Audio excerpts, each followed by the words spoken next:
www.fmliberté.com.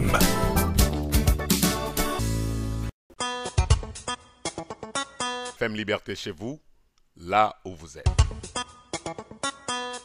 FM Liberté est aujourd'hui à Lomé et Visage d'Afrique reçoit le directeur de cabinet d'Alberto Olympio, le candidat du Parti des Togolais pour l'élection présidentielle de 2015.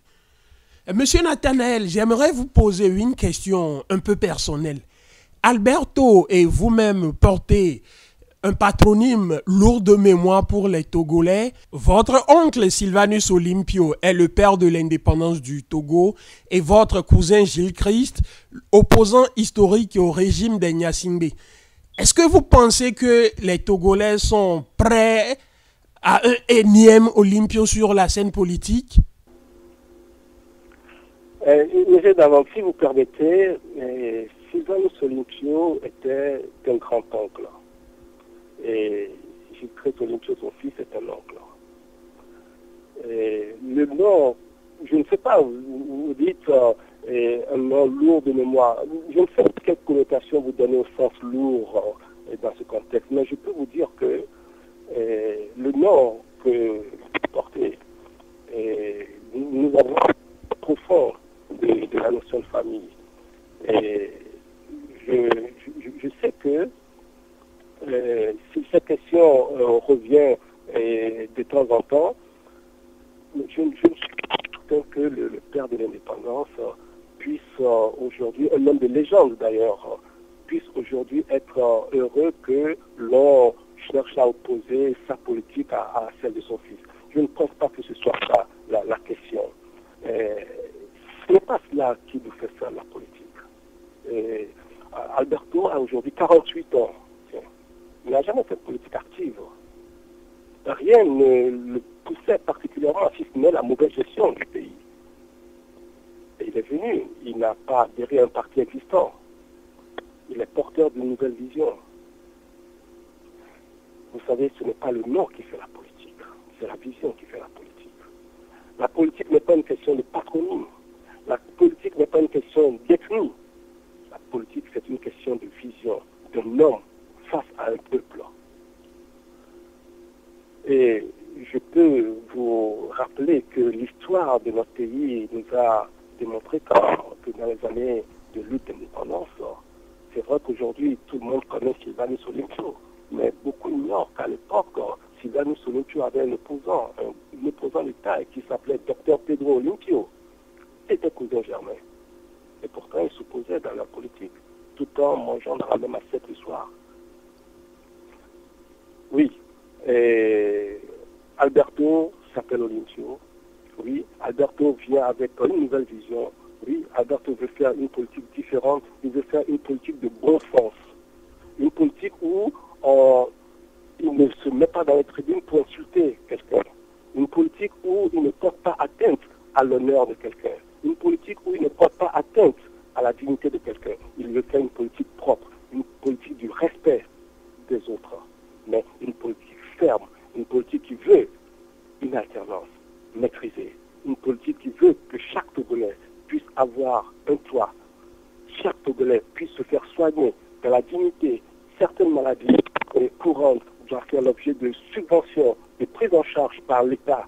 Nous allons avoir les moyens. Une politique qui permette aux étudiants, aux élèves, d'avoir un enseignement digne qui leur permette de trouver du travail à la sortie. Oui, c'est cela. Vous savez que le Togo est l'un des rares pays où le télécom coûte le plus cher au monde.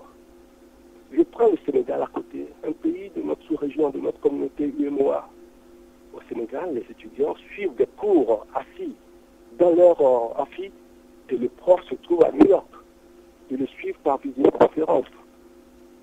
Oui, monsieur, c'est ce qui se passe aujourd'hui au Sénégal. J'aimerais que cela se passe chez moi, ici au Togo. Nous en avons les moyens, nous en avons les capacités. C'est la volonté politique qui manque. L'Internet doit être gratuit pour tous les étudiants.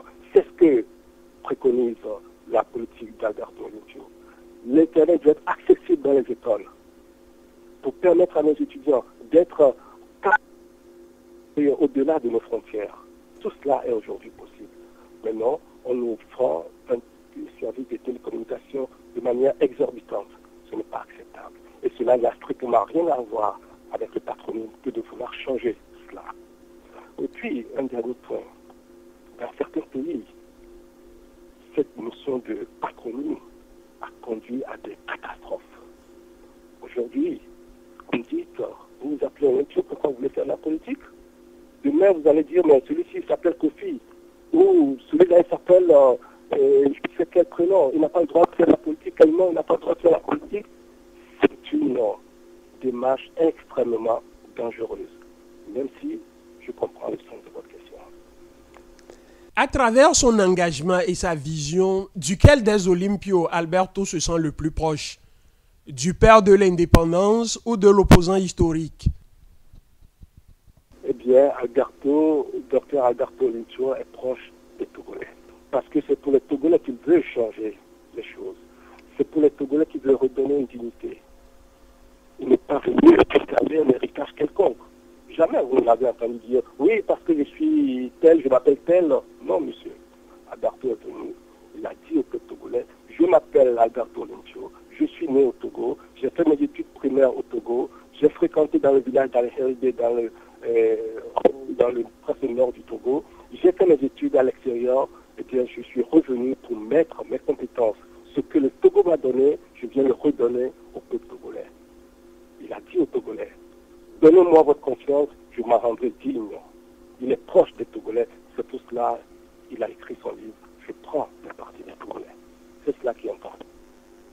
Et ce n'est pas Alberto qui a amené Bill Gates à l'embaucher.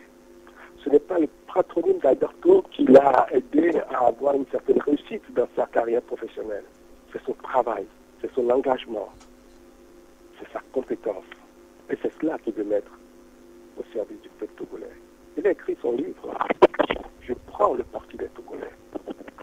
Il n'est pas venu au Togo dire au peuple togolais, eh bien, je m'appelle Alberto Olympio, je m'appelle Olympio, donc.